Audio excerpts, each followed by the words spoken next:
Assalamualaikum warahmatullahi wabarakatuh. Hello guys, how are you? Good morning, good afternoon, good evening for those who are watching this video right now. On today's occasion, I would like to explain about study of language. But before I start to explain about it, I would like to introduce myself. Hello, my name is Saltsabila Pupy Arnilam. You can call me Salsa or Pupy. I'm an English literature student of Pamulang University, 007 class, regular A, from the third semester. So guys, without any further ado, let's jump to the explanation. The study of language. Before I start to explain about the study of language, I would like to explain about the definition of language itself. This is my own definition of language.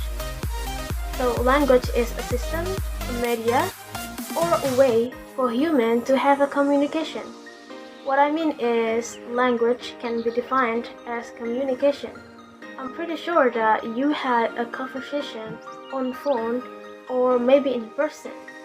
In your communication, you have a dialogue and you respond each other, and also you both understand about what you are talking about.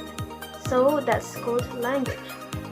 Another definition of language is the principle of human communication consisting of words used in a structured and conventional way and conveyed by speech, writing, and gesture. What does it mean? The meaning of this is language is not only about communication. Besides that, language also can be understood by people's gesture. You know, when people have a speech in public, they would moving their hands, they would like to move their body from this spot to another spot, or maybe they would like to have an eye contact with the audience. Another examples are when you are sobbing, crying, smiling, happy, and laughing. So language is the way we can have a communication. But not only communication, language also can be defined as another things as I mentioned before. So I think that's enough for the definition of language. Continue to the next topic.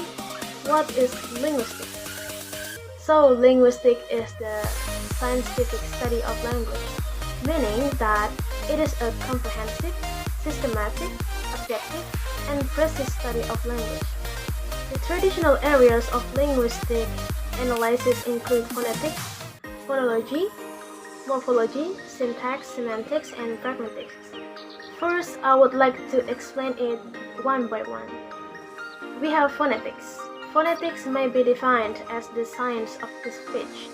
It is concerned with all aspects of the production, transmission, and perception of the sound of languages.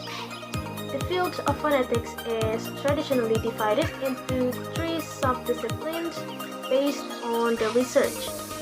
First, we have articulatory phonetics, means how humans plan and execute movements to produce speech.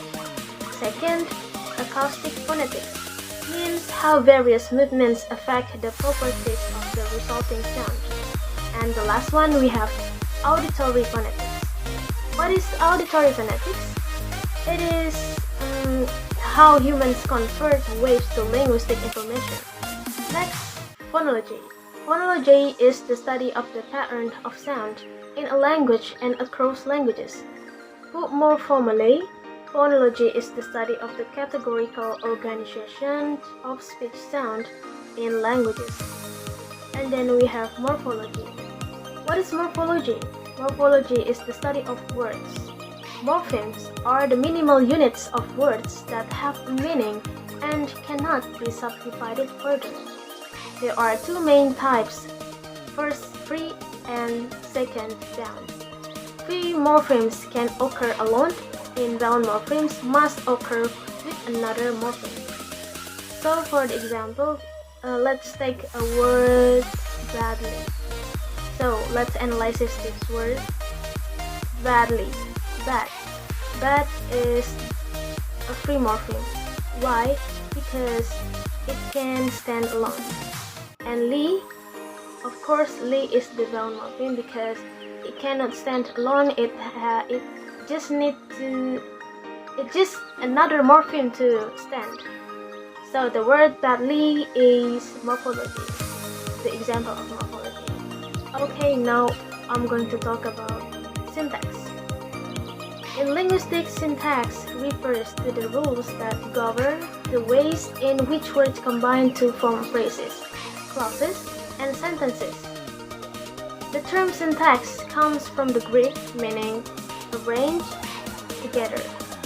At the same time, all sentences in English fall into four distinct types. First, simple sentences. Simple sentences consist of a single, independent clause. For example, the girl hit the ball. Second, compound sentences. Compound sentences consist of two or more independent clauses joined by a coordinating conjunction. The coordinating conjunctions are but, or, and so. For example, the girl hit the ball, and the ball flew out of the park. Third, complex sentences. Complex sentences consist of an independent clause and one or more dependent clauses joined by a subordinating conjunction. Some subordinating conjunctions are although, because, so, that, and until. For example, when the girl hit the ball, the fans cheered. And the last is compound complex sentences.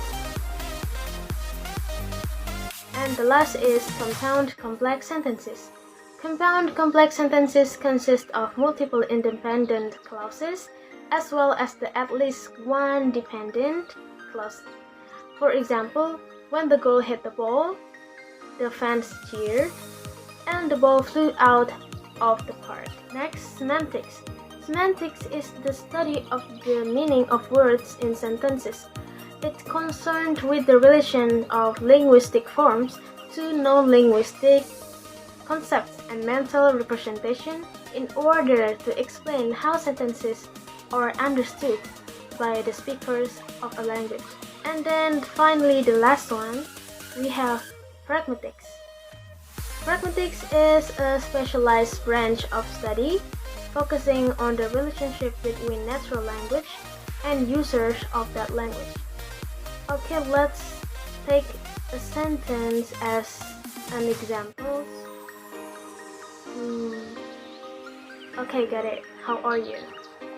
This sentence, this everyday greetings, is rarely met with a response that involves discussing every medical and personal detail that may affect how the person is feeling on a given day, which would make up a literal response to the question. Instead, you might respond to the question with, "Fine, how are you?" This would be a pragmatic response since you are making a presupposition that the speaker's intention was for the question to be an implied greeting and not a literal question about how you are doing at that exact moment. Okay guys, this is the last explanation of my video. I hope this video has been informative and useful for you who are watching this video. I hope we can learn something from this video, and sorry if the explanation is not really detailed. See you on the next video. Assalamualaikum warahmatullahi wabarakatuh.